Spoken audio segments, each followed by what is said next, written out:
Hello दोस्तों, good morning. रोज़ की तरह मेरी बेटी ननिहाल में भी उठ गई थी 5 बजे और उसने मेरे को भी उठा दिया था 5 बजे।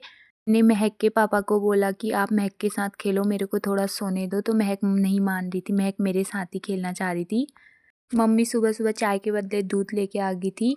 मुँह को बिना पानी के दर्शन कराए बिना हम दोनों ने पिया दूध और महक के पापा महक को भी पिला रहे थे, लेकिन महक मना कर रही थी। जैसे ही मैं बाहर निकली तो देखा कि यहाँ तो कोहरा लगा हुआ है। कोहरा हटने तक 9 बज गया था। फिर मैंने अपने बिगड़े हुए शक्ल को थोड़ा बहुत ठीक किया। तो आई नहीं थी, फिर भी मैंने सनस्क्रीन यूज़ किया क्योंकि मैं सनस्क्रीन के अलावा कुछ और यूज़ करती नहीं हूँ। फिर मैंने मम्मी से माँगा मम्मी का सूट और पहन लिया। मम्मी का सूट भी मेरे को लूज़ हो रहा था। फिर मैंने महक को भी रेडी किया छत पे, क्योंकि छत पे थोड़ी बहुत धूप आ गई थी। फिर हमने साथ-साथ में नाश्ता भी किया। मम्मी ने अपनी जवाई जी के लिए मिर्ची का अचार बना रखा था, तो मम्मी खिला रही थी। फिर हम चले गए रास्ते में और महक के पापा स्कूटी लेके आए रोड पे।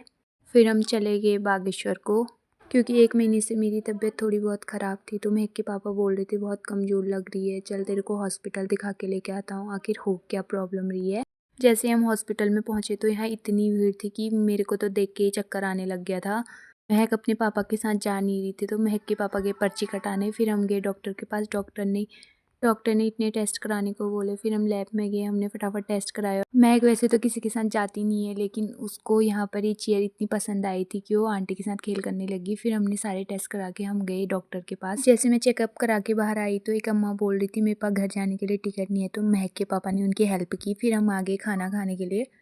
मोमोज़ खाने के बाद हम सीधे घर को आ गए, क्योंकि बहुत लेट भी हो गया था हॉस्पिटल में। घर पहुंचने के बाद महक की छोटी मासी बोल रही थी कि मेरे लिए क्या लेके आए हो, बैग चेक कर रही थी, पर हम उसके लिए कुछ नहीं लेके आए थे।